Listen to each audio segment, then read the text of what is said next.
Bapak Ibu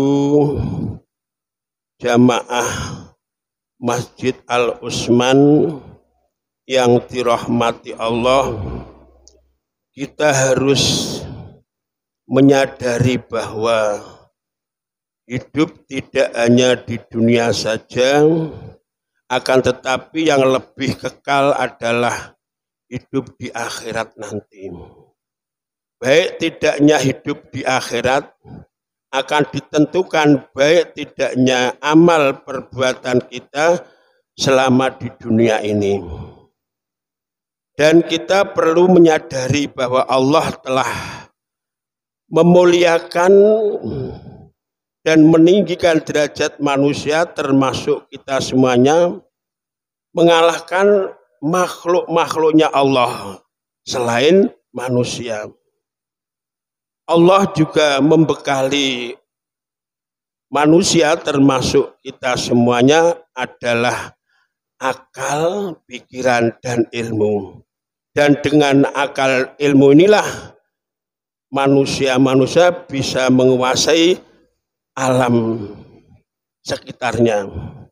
Sebagaimana firman Allah, "Walaqad karramna bani Adama wa hamalnahum fil barri wal bahr wa razaqnahum minat thayyibati wa faddalnahum ala katsirin mimman khalaqna tafdila." Dan sesungguhnya telah kami muliakan anak Adam, artinya kita semua, dan kami angkat mereka di daratan dan di lautan. Kami berikan mereka rezeki yang baik-baik dan kami lebihkan mereka dengan kelebihan yang sempurna atas kebanyakan makhluk yang kami ciptakan. Jadi yang jelas, manusia adalah makhluk yang dimuliakan Allah. Allah melengkapi manusia dengan akal. Sehingga dengan akal inilah manusia bisa memiliki ilmu. Dan ilmu inilah yang bisa membedakan mana yang baik, mana yang tidak, mana yang membahayakan dan mana yang tidak. Sekarang pertanyaannya, bisakah kita mempertahankan sebagaimana umat manusia atau kita adalah makhluk yang mulia atau sebaik-baik makhluk Allah atau khairul bariyah? Atau justru kita termasuk golongan syarrul bariyah, makhluk yang hina? Mari kita jawab. Perlu kita sadari bahwa manusia termasuk kita semuanya adalah makhluk individu. Di samping itu juga manusia termasuk kita semuanya adalah makhluk sosial, artinya makhluk yang bermasyarakat, makhluk yang suka bergaul, sebab manusia termasuk kita semuanya tidak akan bisa mencukupi kebutuhan kita sendiri. Sudah otomatis butuh dengan orang lain. Untuk itu kita harus memperhatikan hak dan kewajiban bergaul, bermasyarakat dengan menggunakan akal yang sempurna. Jadi kita bergaul dengan masyarakat, kita harus mengetahui hak dan kewajiban. Setelah kita ketahui, kita laksanakan dengan menggunakan akal yang sempurna. Dijelaskan, tuba liman kana aqlu amiron wa hawahu asiron wa wailun liman kana hawahu amiron wa aqluhu asiron. Artinya kebahagiaan bagi orang yang hidupnya menggunakan akal dan menahan diri dari ajakan hawa nafsu. Ini orang yang beruntung adalah orang-orang yang hidupnya amal perbuatannya disesuaikan dengan akal dan ilmu yang bermanfaat.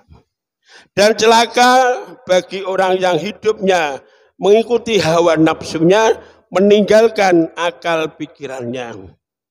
Lebih bahaya lagi orang yang hidupnya selalu mengikuti hawa nafsunya.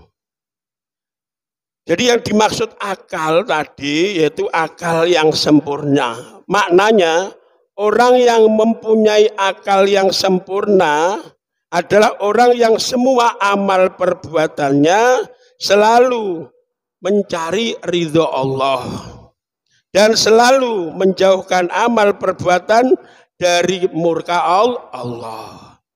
Di semua perbuatan disesuaikan dengan ridho Allah.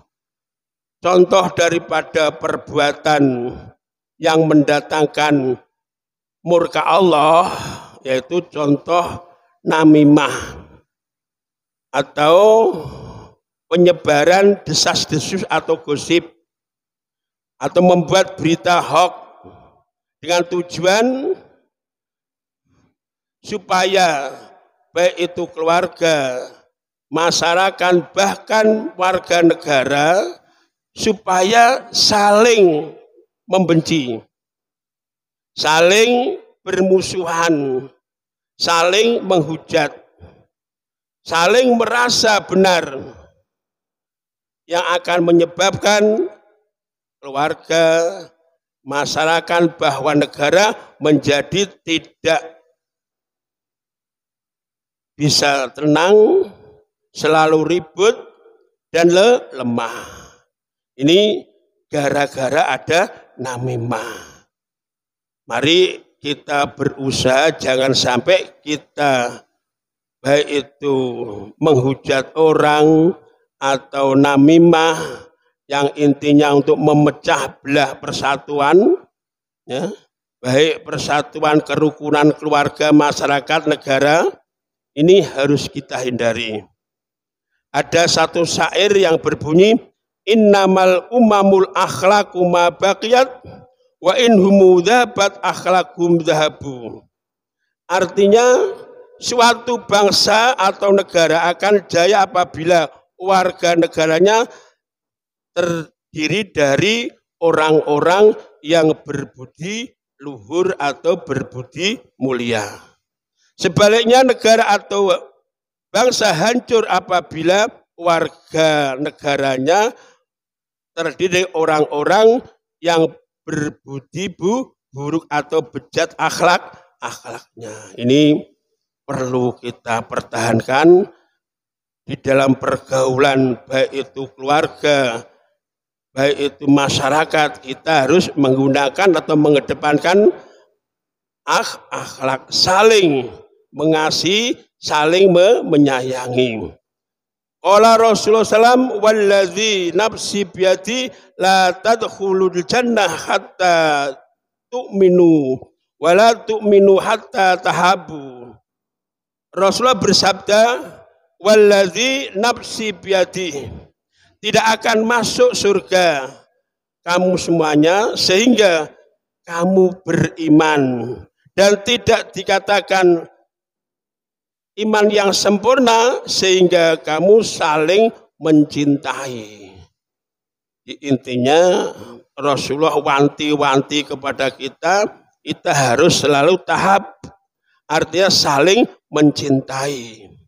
Jikalau kita tidak bisa saling menyayangi, mencintai, kita tidak dianggap orang yang iman sempurna atau iman kamil. Iman kamil adalah al-munji min adzabillah wal musil ilirwalihi. Jadi iman sempurna yaitu iman yang bisa menjauhkan dari azab Allah dan bisa mendatangkan ridho Allah. Ini yang dimaksud iman yang sempurna. Sekarang contoh amal yang mendatangkan ridho Allah. Ini yaitu mendamaikan orang atau masyarakat yang sedang bersengketa. Ini amal perbuatan yang mendatangkan ridho Allah. Ada orang yang bersengketa, tidak rukun, kita rukunkan. Fattaqullah wa aslihu dzata bainikum. Maka bertakwalah kamu sekalian kepada Allah dan mendamaikan persengketaan yang terjadi di antara kita semuanya. Jadi kalau ada teman, masyarakat, tetangga tidak baik, harus kita bagaimana usaha supaya masyarakat, keluarga menjadi baik. Jangan dibalik, orang yang sudah baik dibuat supaya tidak baik. Ini perbuatan yang akan mendapatkan murka Allah. Kalau perbuatan yang berusaha untuk memperbaiki orang-orang yang sedang tidak baik, yang sedang bertengkar, kita usahakan untuk kita damaikan. Inilah perbuatan yang diridhoi Allah. An Ummi Kulsum binti Uqbah bin Abi Mu'aid radhiyallahu anha qalat sami'tu Rasulullah sallam laisal kadzab alladzi yuslihu bainan nas. Jadi orang yang berusaha untuk mendamaikan orang yang sedang bertengkar, yang sedang bersengketa, walaupun perkataannya itu tidak benar, ini tidak dikatakan kadzab, tidak dikatakan orang yang berdusta. Contoh saja, si A dan si B bertengkar, bahkan tidak pernah saling senyum karena bertengkar. Kemudian panjenengan semuanya bilang kepada Zaid, Mas Zaid, kemarin Bakar menyanjung kamu adalah orang yang baik. Terus kemudian kamu ke Bakar tadi Zaid bilang bahwa kamu adalah orang yang baik. Padahal Bakar dan Zaid sebenarnya tidak berkata semacam itu. Kalau dilihat kan panjenengan bohong, tapi kebohongan ini demi untuk menyatukan orang yang baru bertengkar. Inilah tidak dikatakan al-kadzab, karena ada tujuan untuk yuslih bainan nas. Ya. Ini perbuatan yang mendapatkan ridho Allah Subhanahu wa ta'ala. Ini perbuatan mendamaikan masyarakat, ya. Walaupun sebenarnya panjenengan tidak berkata yang jujur, panjenengan tetap tidak dikatakan orang yang berbohong, sebab ada tujuan untuk kedamaian. Ini perlu kita perhatikan masalah kedamaian, baik itu kedamaian dalam keluarga, masyarakat, utamanya negara. Kalau rakyatnya, pejabatnya memiliki akhlak yang mulia, negara akan jaya kuat.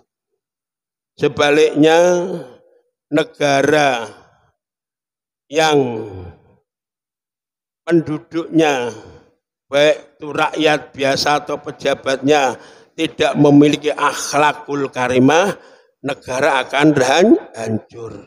Sebab tidak menonjolkan akhlakul karimah. Sekarang untuk jawaban apakah kita bisa mempertahankan sebagai khairul bariyah, sebab awal Allah Ta'ala sudah menjelaskan bahwa umat manusia adalah makhluk Allah yang dimuliakan. Sekarang untuk mengukur bagaimana amal perbuatan kita selama ini, bisakah kita termasuk khairul bariyah atau tidak? Firman Allah, innalladzina amanu wa amilus solihati ulaika hum khairul bariyah. Sesungguhnya orang-orang yang beriman, artinya iman kamil, ya, iman yang sempurna, dan beramal soleh, mereka itulah termasuk sebaik-baik makhluk atau khairul bariyah. Syarat mutlak untuk menjadi khairul bariyah, makhluk Allah yang baik, pertama adalah iman. Ya.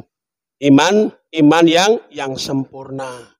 Artinya iman yang sempurna, iman yang bisa mendorong amaliyah panjenengan semuanya, mendorong untuk mendapatkan ridho Allah Subhanahu wa Ta'ala, termasuk tadi mendamaikan orang yang baru ada pertengkaran. Juga amal perbuatan yang bisa menjauhkan dari azab Allah, termasuk menjauhi namimah, adu domba. Kita jauhi, sebab namimah ini adalah perbuatan yang mendatangkan murka Allah. Jadi jenengan semua harus bisa mengukur, sudahkah iman saya bisa mendatangkan semua amal kita keridhaan Allah dan menjauhkan amal-amal kita dari murka Allah. Panjenengan semua yang bisa mengetahui. Yang kedua adalah amal soleh. Otomatis amal soleh harus sesuai. Pertama, jelas orang yang amalnya bisa diterima adalah orang Islam. Jadi syarat mutlak amal-amal bisa diterima adalah yang beramal adalah orang Islam. Nomor dua, sesuai dengan syariat. Ya, amal, sholat sesuai ajaran Islam, puasa, zakat sesuai dengan ajaran Islam, dan ikhlas. Amal tanpa ikhlas, artinya tidak disertai dengan ikhlas, tidak akan diterima Allah. Jadi harus ikhlas. Tiga inilah yang menjadi syarat mutlak amal soleh, amal yang diterima Allah, amal yang diridhai Allah, yaitu harus iman Islam, harus sesuai dengan syariat, harus dengan ikhlas. Ini amal-amal yang bisa dikatakan amal soleh. Sekarang tinggal panjenengan semuanya masuk atau tidak, panjenengan semuanya termasuk khairul bariyah. Itulah inti daripada syarat orang menjadi orang yang terbaik, khairul bariyah. Sebaliknya, yang syarrul bariyah artinya orang yang paling jahat, paling hina, difirmankan Allah, innalladzina kafaru min ahlil kitabi wal musyrikina fi nari jahannam khalidina fiha ulaika hum syarrul bariyah. Sesungguhnya orang-orang yang kafir dari golongan ahlu kitab dan golongan orang-orang musyrik akan masuk neraka jahanam, mereka kekal di dalamnya. Mereka itulah sejahat-jahat makhluk. Nih, ya karena Allah sudah memberikan satu kenikmatan yang sangat berharga dibanding dengan dunia seisinya, adalah panjenengan kita menjadi orang yang iman Islam. Ini nikmat yang paling besar.